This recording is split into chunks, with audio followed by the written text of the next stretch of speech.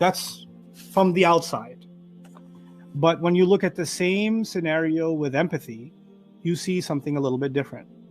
And this is where I think I'll get in trouble.